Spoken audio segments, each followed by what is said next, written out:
Hi guys, welcome back to the pit. What you just saw was my unfinished bolt action table, which will be the subject of today's video. For those of you who are interested, I'll be releasing my Zombicide battle report in my next video.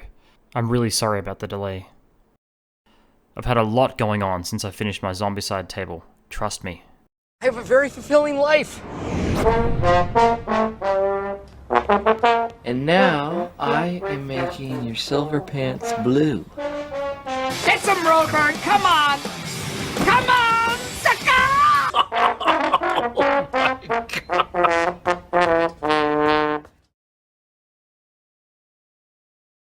When I started this channel, I intended to focus on terrain for board games, or what are known as beer and pretzel games, and not tabletop war games.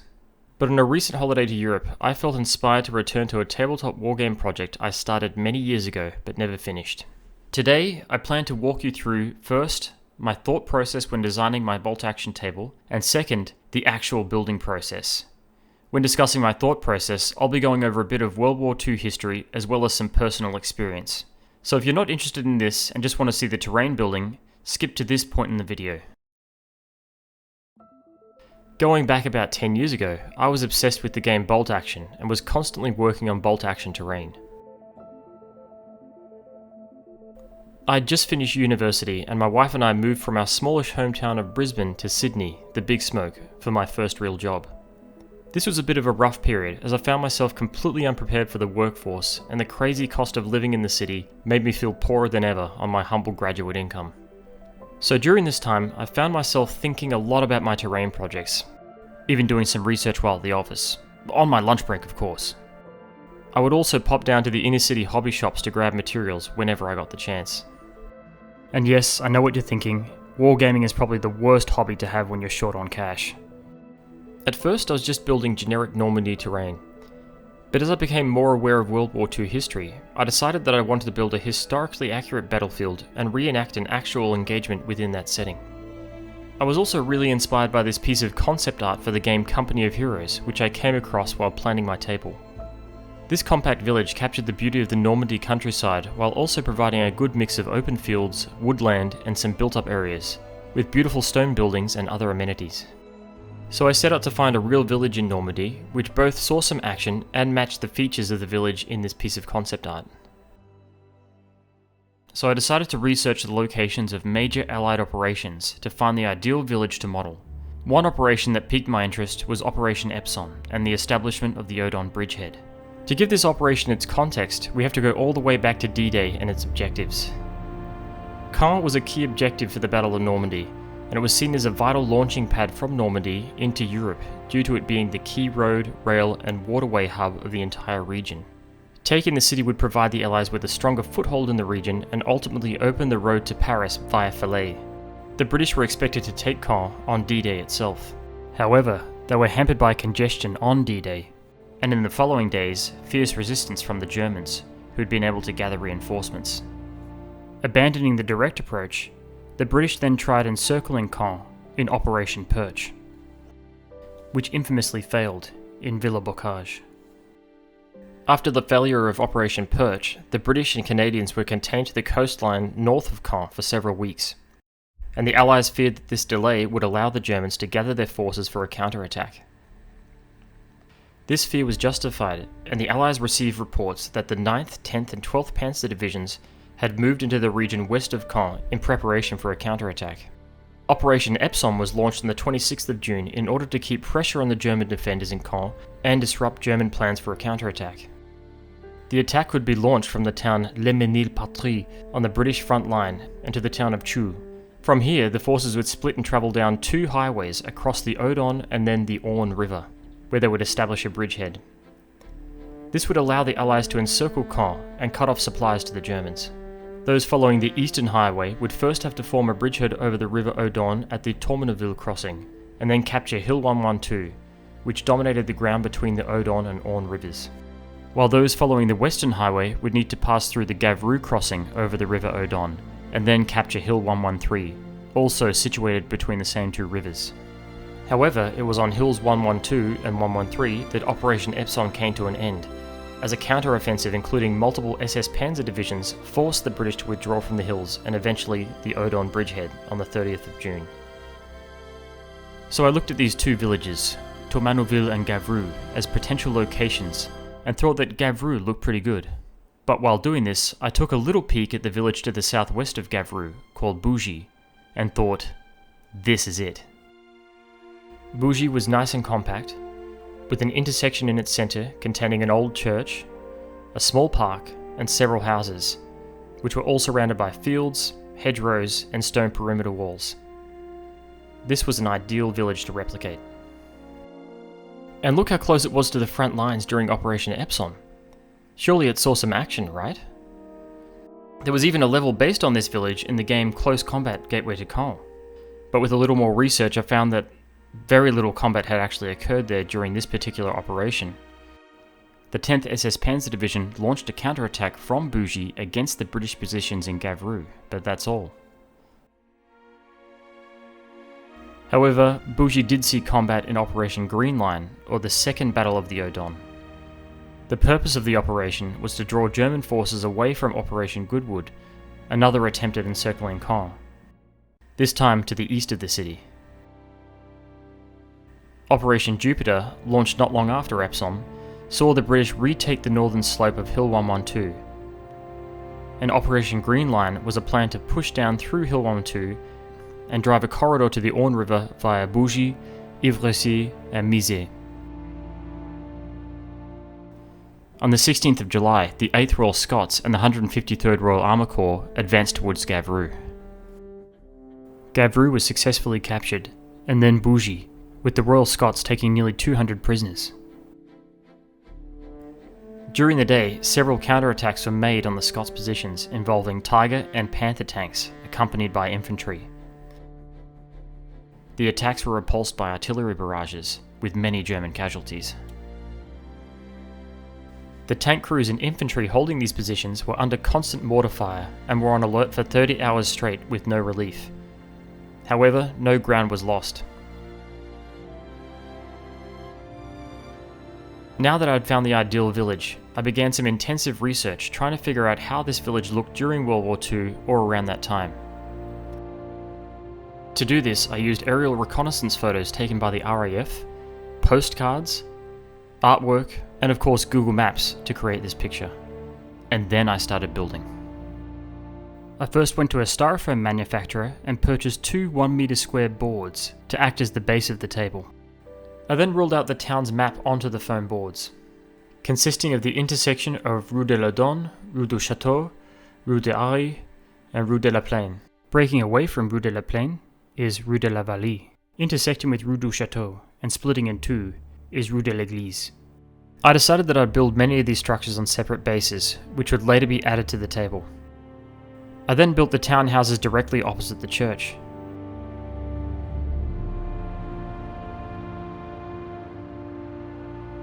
The manor house and shed with its perimeter walls,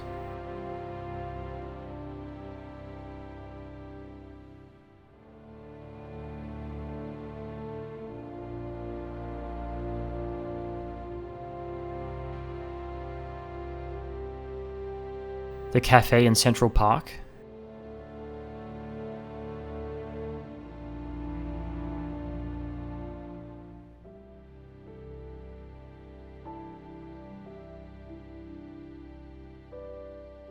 a small wooded area behind the townhouses, the hedgerows, field and small orchard to the left of the manor house and cafe,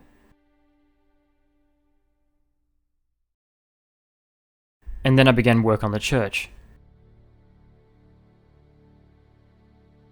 which I never completed. This was around the time that I started getting into Zombicide, and after years of working on World War II terrain, I was in the mood for a change. I later moved house and was forced to cut the foam base up into more manageable pieces, discarding the empty parts and just keeping those which had been populated, leaving with just the fields, hedgerows and the wooded section. These sat on my shelf gathering dust for years. However, last year I went to France for the first time, to actually be on a train travelling through the countryside and to see the very quaint villages, hedgerows and stone buildings I'd been studying for all those years was just incredible. I had caught the Normandy bug again, and decided that I just had to complete my Normandy table all these years later. My plan is to complete this table and eventually have two small, somewhat historically accurate, well-painted bolt-action armies reenact a conflict on it. I've already started collecting my SS army and won't unbox them until the table is complete and it's time to paint, which is going to be very hard to resist. Hotline. Hi, yes, I'm calling because it's been more than 4 hours, and your ad said to call if it's been more than 4 hours. Well, how much of the medicine have you taken, sir? I haven't taken any, but your ad said that if you've had an erection for more than 4 hours, you should call. So, Well, you're only supposed to call if you've taken the medicine. Oh, okay. I'm sorry, I must not have heard that part. So from here on, I'm going to show you how I began the process of rebuilding my Normandy table. First step was to build the table base. I started out by getting 4 thick MDF boards cut at my local hardware store, each being 60 centimeters wide and 105 centimeters long. I would first glue down the pieces of the old board to the base. Next I would glue down 2 rectangles of styrofoam of the same dimensions to the 2 empty boards. And then cut out 2 pieces of styrofoam to fit the remaining empty spaces. Here is one of the 4 boards. Then I took a tube of liquid nails, which is a very good product, it's strong and only $3 a tube, and glued down the pre-built fields and hedgerows section onto the board, ensuring that the edges of the foam align with the edges of the board as perfectly as possible. I then do the same thing with another empty board and the finished forest section.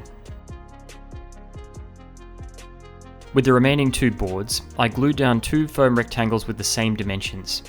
I got these cut to size at a local polystyrene manufacturer. Again, I had to ensure that the edges of the foam aligned perfectly with the edges of the board. Next I cut a piece of foam to fit the dimensions of the remaining empty sections of the board using a Stanley knife. I then used my Woodland Cynics foam cutter to clean up the cuts.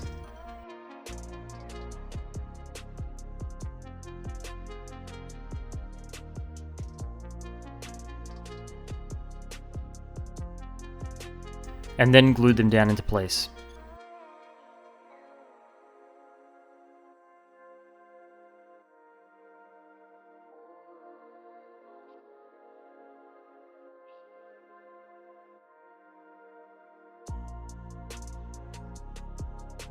Next I took some gap filler, which is another great material, just $3 to $4 per tube, flexible, durable and sandable.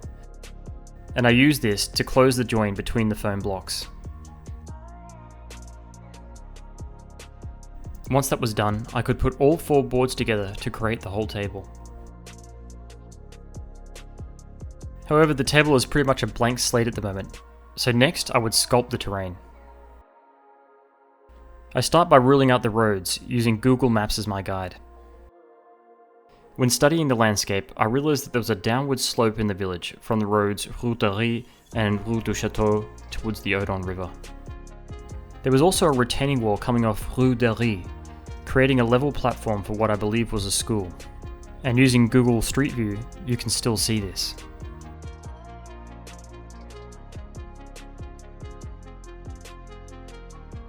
So I first cut out this platform contained by the retaining wall, and a slope in the foam from the retaining wall and Rue du Château down to the end of the board. I first rule out a line for the retaining wall and then use my Stanley knife to cut down along the line around 2 to 3 centimeters deep. I then rule the slope line down the side of the foam from the edge of Rue du Château to the edge of the board. I then take the foam cutter and cut along these lines at the back and sides.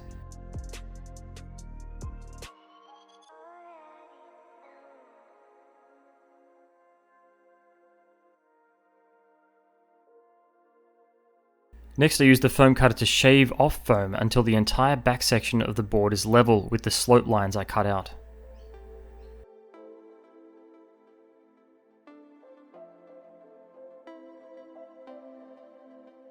To cut along the retaining wall, I cut a small V-shaped trench alongside it, and then slide the cutter along the trench, allowing for a deeper cut.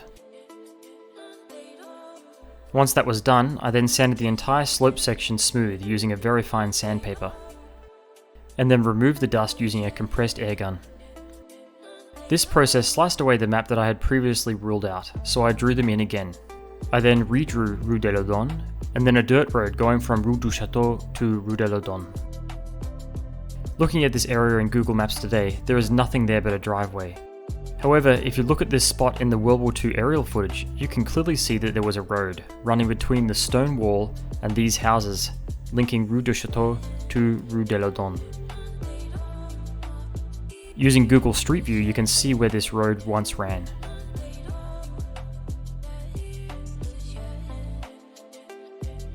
Next, I would create the bases for the village hedgerows. Again, looking at the aerial photos, you can see where there may have been hedgerows running along Rue de l'Odon. And using Google Street View, you can see some hedgerows further down Rue de l'Odon that are still standing. These gave me a pretty good idea of how the hedgerows would have looked. I decided to enclose the field behind the retaining wall with hedgerows, and roughly ruled out their location. Then, using my Stanley knife, I cut a shallow V-shaped trench in the positions I wanted to place the hedgerows.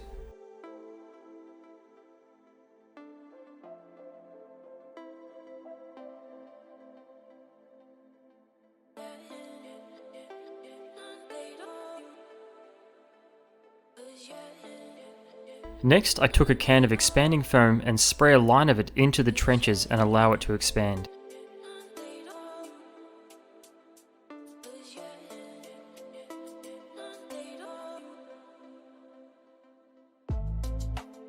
Once it was set, I used the Stanley knife to carve the foam into a rough mound shape.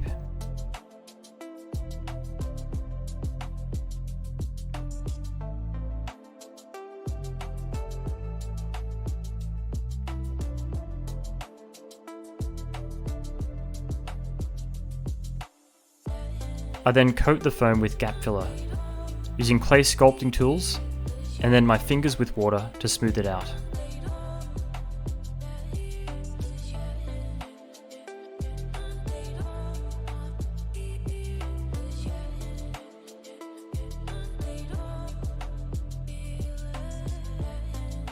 Once that was done, I created the roads. I purchased 2 rolls of thin cork board, which I ruled and cut into 7cm wide strips to create the roads. Then, using liquid nails, I glued these pieces of road down onto the spaces that I had previously ruled out.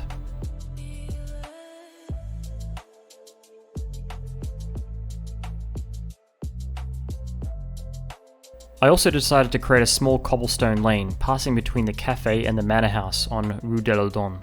For this, I used Will's granite sets pack. I cut these to size and glued them into place.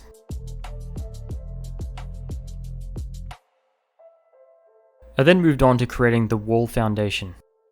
Looking at the map, there is a perimeter wall running along Rue de l'Odon that is sitting atop a mound.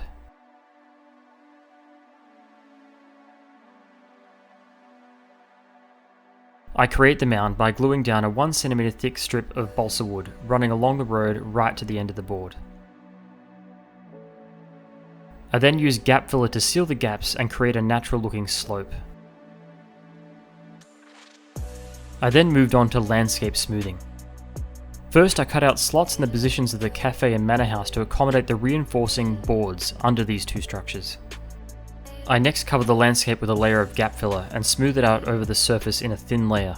This creates a more natural curve to the landscape while also providing a protective layer. I add this to the sides of the boards as well. I also use it to fill in the gaps between roads. Then, in the entrance to the field surrounded by hedgerows, I add a thick layer of gap filler, smooth it out, and then using a toy car with wet tyres, I create tyre tracks. I also build up the dirt road linking Rue de l'Odon using gap filler, and run the car through it as well. I then smooth this out using my fingers in water to transform the tyre tracks into subtle grooves. Once the gap filler was dry, I added a base coat of paint. I chose to use a paint/sealer from my local hardware store, using an earth colour for the ground and black for the asphalt roads. I applied the earth colour to the entire board, including the sides. And then applied the black paint to the asphalt roads. I also gave the cobblestone streets a coat of grey using my airbrush. And when all the paint was dry, I gave the sides of the board a coat of matte varnish, just for another layer of protection.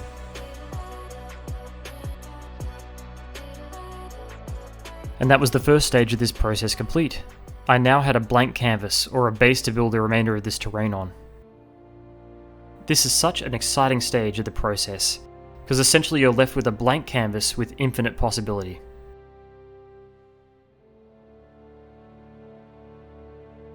I just can't wait to fill this baby up.